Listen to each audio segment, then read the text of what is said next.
Dan anehnya, biasanya yang memberikan penilaian tidak baik atas ibu muda adalah justru datang dari mulut perempuan-perempuan, ya, yang seolah-olah mereka dahulunya langsung menjadi sosok yang sempurna, mampu mengurusi segala sesuatunya di dalam rumah tangga. Assalamualaikum warahmatullahi wabarakatuh. Apa kabarnya teman-teman semua?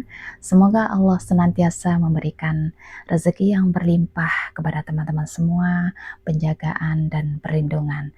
Amin, Allahumma amin. Alhamdulillah kita berjumpa lagi di video aku. Kali ini aku ingin membahas tema mengenai tantangan ibu rumah tangga yang memiliki waktu minim untuk dirinya sendiri. Oke teman-teman, tonton videonya hingga selesai. Baiklah teman-teman semuanya, sebagaimana kita semuanya sudah mengetahui ya, bahwa dalam kehidupan ini pasti setiap orang memiliki tantangan di dalam kehidupan. Karena hidup ini adalah tentang bagaimana kita diuji agar kita lulus dalam ujian yang Allah berikan kepada kita. Salah satu ujian yang kita merasa mungkin cukup berat menjalaninya adalah ketika kita setelah berumah tangga, kita memiliki waktu yang sedikit, ya. Kita tidak lagi bisa sebebas ketika kita masih single. Kita harus mengurusi, kita harus melayani suami kita harus beradaptasi, ya. Kita harus mengurus, ya, merawat anak-anak kita setelah kita memiliki anak-anak. Apalagi ketika anak-anak kita masih bayi, ya, masih kecil. Nah, tantangannya di sini adalah terkadang, ya, bagi ibu rumah tangga muda, ya, yang masih sangat baru, yang baru saja memiliki anak, biasanya adalah dia dihadapkan dengan kenyataan mendengar omongan-omongan yang tidak menyenangkan, ya, dari lingkungannya.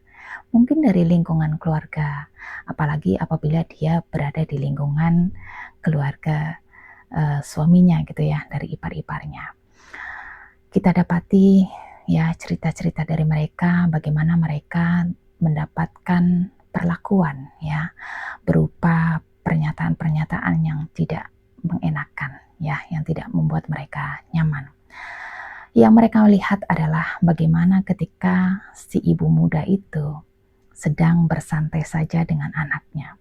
Padahal ketika kita merawat anak kita, ya, apalagi usia bayi, itu betul-betul energi kita terkuras, ya, tercurahkan untuk si bayi 24 jam full, ya. Dan anehnya, biasanya yang memberikan penilaian tidak baik atas ibu muda adalah justru datang dari mulut perempuan-perempuan, ya, yang seolah-olah mereka dahulunya langsung menjadi sosok yang sempurna, mampu mengurusi segala sesuatunya di dalam rumah tangga.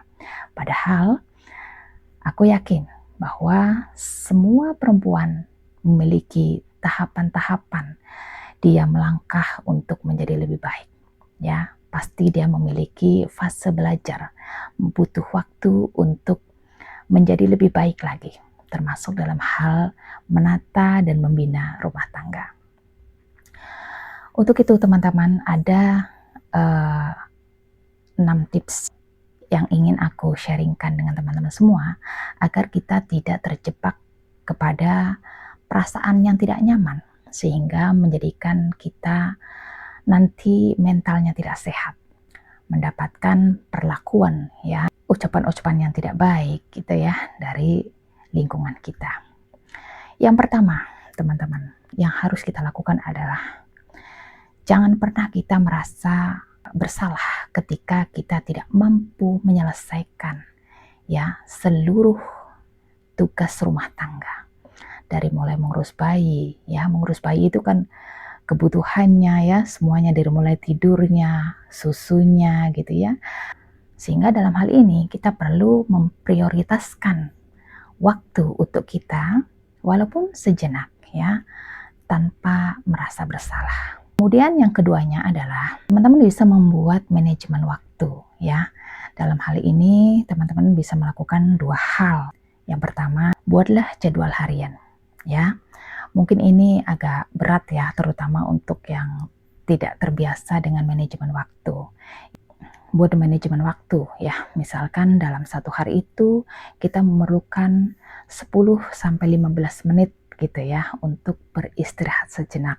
Kemudian yang keduanya adalah kita perlu memisahkan tugas, terutama antara kita dengan suami kita ya. Kita delegasikan tugas-tugas yang sekiranya kita tidak mampu untuk melakukannya sendirian ya. Kita bagi waktu, kita bagi tugas. Misalnya seperti yang aku lakukan dulu ya, ketika aku merawat bayi gitu ya, dari pagi itu ternyata keadaannya tidak memungkinkan aku untuk mencuci, maka aku membagi tugas. Ketika suami sudah pulang dari kerja, aku akan menyelesaikan cucian aku gitu ya, cucian popok-popok bayi dan sebagainya pada saat itu ya. Sehingga dengan mendelegasikan ya, membagi tugas antara aku dengan suami, itu lebih merasa kita lebih ringan gitu untuk menjalaninya. Kemudian yang selanjutnya adalah poin yang ketiga ya, harus memanfaatkan momen-momen kecil. Misalnya ketika anak kita ya masih tertidur dan kita sudah terbangun terlebih dahulu, maka kita bisa menikmati dengan meminum secangkir teh manis misalkan, atau memakan cemilan gitu ya. Kita benar-benar merilekskan diri kita untuk tidak buru-buru mengerjakan pekerjaan-pekerjaan rumah, menyapu misalkan ya, beres-beres, merapikan ini itu. Sudah tinggalkan saja dulu ya. Kita prioritaskan agar badan kita sehat ya, badan kita terisi dengan energi, sehingga nanti ketika anak sudah bangun, kita sudah punya tenaga gitu, karena kita sudah merilekskan diri sendiri. Jangan ngotot segala sesuatunya dikerjakan mumpung anak masih tidur, sementara tubuh dia sendiri sebetulnya dalam keadaan lelah. Kemudian poin yang keempat ya, kita apabila anak-anak kita sudah bisa jalan gitu ya, sudah usia balita gitu, bisa kita melibatkan anak-anak kita dalam melakukan kegiatan ya. Semisal seperti yang aku lakukan dulu ya, ketika aku akan memasak, maka aku akan mengajak anakku untuk membantu ambilkan bumbunya gitu ya, yang kering-kering gitu ya. Ambilkan alat-alatnya, yang penting alat yang tidak membahayakan gitu ya. Sekiranya kegiatan itu tidak membahayakan anak, maka kita bisa libatkan anak-anak kita. Poin yang kelima adalah kita harus menyadari ya, janganlah kita terlalu memiliki ekspektasi yang terlalu tinggi dalam rumah tangga kita. Kalau anak-anak kita masih kecil ya, rumah masih banyak berantakan daripada rapinya ya, badan rasanya lelah luar biasa ya, siang malam sepertinya selalu ya penuh dengan kegiatan, belum lagi hilang lelahnya masih harus lagi mengerjakan seperti itu. Maka kita harus menurunkan ekspektasi kita, jangan terlalu perfeksionis gitu ya, jangan terlalu menginginkan segala sesuatunya sempurna, terkecuali mungkin ada yang membantu kita, misalkan kita memiliki asisten rumah tangga gitu ya, atau babysitter. Mungkin kita bisa lebih, standar kita bisa lebih ditinggikan lagi, agar suasana rumah kita lebih nyaman, lebih menyenangkan. Akan tetapi apabila segala sesuatunya dikerjakan sendiri, maka jangan terlalu mematok ya standar ekspektasi yang tinggi. Kita terima ketidaksempurnaan kita. Kita terima ketidaksempurnaan keadaan yang sedang kita hadapi pada fase tersebut. Lalu poin yang terakhir, poin yang keenam.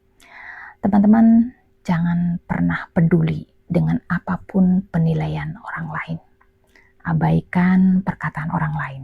Ketika kita masih memiliki bayi ya, balita, kita lelah luar biasa. Terkadang ada orang yang datang ke tempat kita, lalu mengomentari keadaan rumah kita yang berantakan, yang belum terhidang makanan untuk suami, ya masih, ya pokoknya rumah itu seperti kapal pecah. terkadang mereka mengeluarkan kata-kata yang tidak kita kehendaki. Maka abaikan penilaian mereka.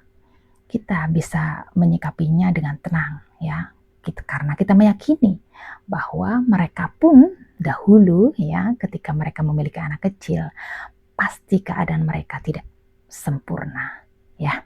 Karena merawat anak itu merawat manusia ya, yang tidak bisa kita seenaknya meninggalkan anak bayi.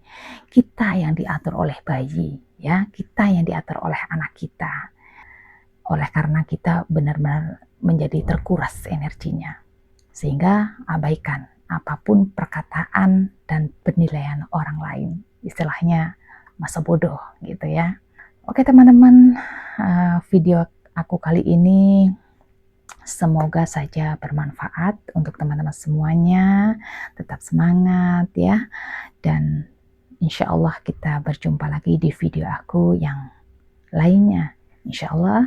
Assalamualaikum warahmatullahi wabarakatuh.